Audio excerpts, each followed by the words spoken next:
కన్న కొడుకుని కూడా అంత్యక్రియలకి రానటువంటి దౌర్భాగ్య పరిస్థితుల బీఆర్ఎస్ పార్టీ ఉందా?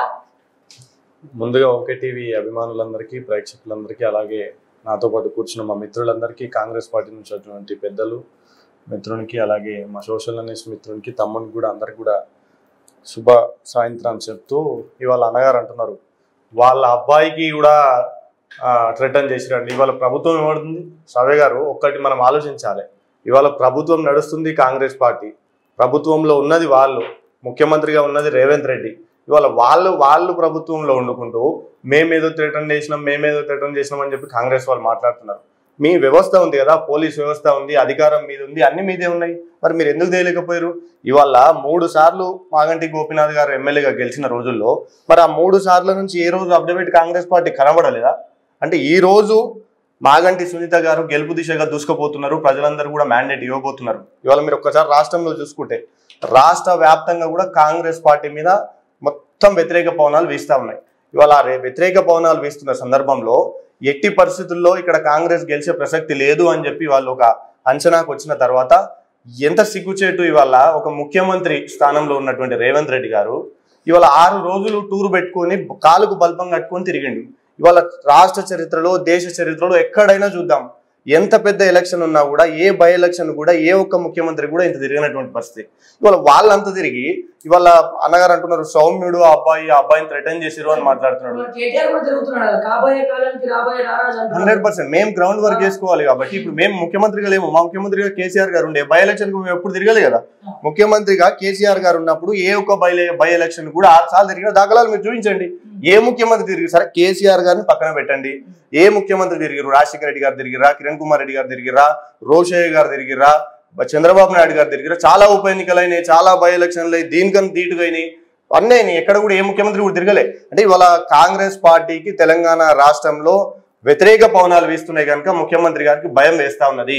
ఇవాళ మీరు చూస్తున్నారు ఎక్కడ చూసినా రిగ్గింగ్, ఏ బూత్కు వెళ్ళినా కూడా రిగ్గింగ్ చేసే ప్రయత్నాలు చేస్తా ఉన్నారు. బహుశా ఇంకో అర్ధ గంటను 40 నిమిషాలు టైం ఉన్నట్టున్నది. నేను ఇప్పుడు అటు నుంచి వస్తా ఉన్నా, కాంగ్రెస్ నాయకులు గుండాల మాదిరిగా అక్కడ వివరిస్తా ఉన్నారు. ఒక ఆడపిల్లలు, మా కార్పొరేటర్లు హేమా శ్యామల అని మా కార్పొరేటర్లు, ఒక 2-3 కార్పొరేటర్లు అక్కడికి వెళ్ళి పరీక్షిస్తా ఉంటే నువ్వు నాలుగోకలు అని చెప్పి మాట్లాడుతున్నారు. మరి వాళ్ళ గుండాలను మొత్తం ఒక 200 మందిని తిప్పుకొని మీ పోలింగ్ బూత్ లో చుట్టూ పెట్టుకున్నారు. మరి ఆ గుండాలు ఎక్కడికి నుంచి వచ్చారు? వాళ్ళు లోకల్సా? ఇవాళ మీకు అంత భయం ఎందుకు అవుతున్నది? పోలీస్ వ్యవస్థ మీ చేతిలో ఉన్నది, అధికారులు మీ చేతుల్లో ఉన్నారు.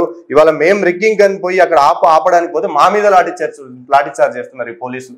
ఎక్కడ కూడా ఇదే ప్రశ్న మనం కాంగ్రెస్ నాయకులను అడుగుతా ఉంటే, పూర్వంలో ఎప్పుడు బీఆర్ఎస్ అధికార పార్టీ ఎప్పుడు ఆడబిడ్డలను అవమానించలేదా? ఒక విషయం శ్రావ్య గారు, మీకు గుర్తుందో నేను ఒక చిన్న విషయం చెప్తా, మీకు గుర్తుందో లేదో, మేము అధికార పక్షంలో ఉన్నప్పుడు దుబ్బాక ఎలక్షన్ అయింది, ఉప ఎన్నిక జరిగింది. అప్పుడు బీజేపీ నుంచి రఘునందన్ రావు గారు ఉన్నారు, బీఆర్ఎస్ నుంచి మా సోలిపేట వారి సతీమణి కాంటెస్ట్ చేశారు. ఆ రోజు మేము ఒకవేళ కనుక ఇంత నిరాకృష పాలన చేసి ఉంటే, ఆ రోజు కూడా మా వ్యవస్థలన్నీ మా చేతిలో ఉన్నాయి, పోలీసు వ్యవస్థ మా చేతిలో ఉంది, మంత్రులు ఉన్నారు, ఎమ్మెల్యేలు ఉన్నారు, ఎమ్మెల్సీ, మా పార్టీ చాలా పెద్దగా బలంగా ఉంది. ఆ రోజుల్లో మేము చేయని దౌర్జన్యము ఈ రోజు ఎందుకు చేస్తామని చెప్పి మీరు అనుకుంటా ఉన్నారు? అప్పుడు కూడా చేయలేదు, ఇప్పుడు కూడా చేస్తాం. మేము ప్రజలను క్లియర్ మ్యాండేట్ అడుగుతా ఉన్నాం. ఇవాళ 6 గ్యారంటీలు, 420 హామీలు ఇచ్చే సోయి లేని నాయకులు ఇవాళ బూతుల దగ్గరకు వచ్చి రిగ్గింగ్లు చేయడం, పబ్లిక్ ను భయపెట్టడం. నిన్న ఒక టైలర్ షాప్ అతన్ని ఓటు ఎవరికి ఇస్తావంటే నేను కారుకి ఇస్తా అన్న పక్షంలో వారిని బెదిరించి మానసిక క్షోభకు గురి చేసినటువంటి లోకల్ నాయకులు, వీళ్ళు రిగ్గింగ్ గురించి టీఆర్ఎస్ పార్టీ మీద మాట్లాడంత అవగాహన ఉన్న కారు అని చెప్పి నేను అనుకుంటాను.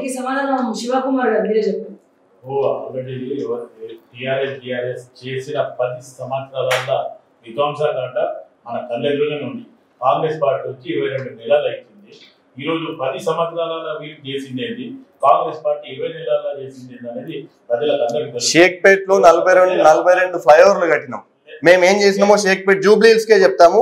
షేక్పేట్ లో మేము కట్టిన ఫ్లైఓవర్లు 42 ఫ్లైఓవర్లు కట్టినాం.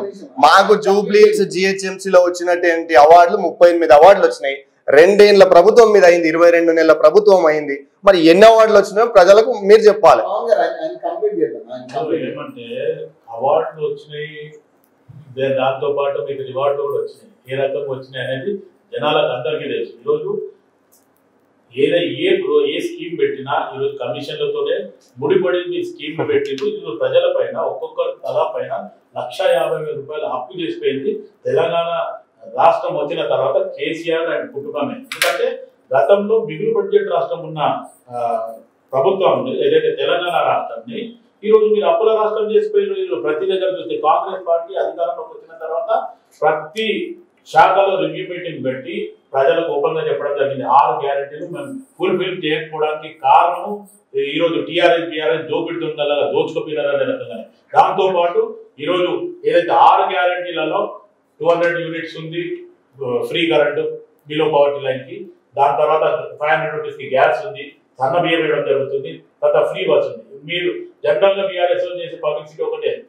తులం బంగారం ఒకటి 2,500 రూపాయలు మహిళలకు ఇచ్చేది. అది ఖచ్చితంగా నేను కూడా ఒప్పుకుంటున్నాను. కాంగ్రెస్ పార్టీ ఇప్పుడు ఇవ్వాలి మేనిఫెస్టోలో పెట్టేది. కానీ నెక్స్ట్ ఒక రకంగా ఈ బై ఎలక్షన్ అనేది పక్కన పోయిన తర్వాత నెక్స్ట్ ఇంకా 3 years కాంగ్రెస్ పార్టీ అధికారంలో ఉంటుంది. 3 years 2 months మీ నాయకులు కూడా ఒక క్లారిటీ చేస్తా ఉన్నారు కదా, ఇప్పుడు ఉన్న పరిస్థితులు అసలు జీతాలు ఇవ్వలేని పరిస్థితులు ఉన్నాం, ఎవరికి వాళ్ళ పథకాలని కాడికి మీ ముఖ్యమంత్రి కూడా చెప్తా ఉన్నారు కదా.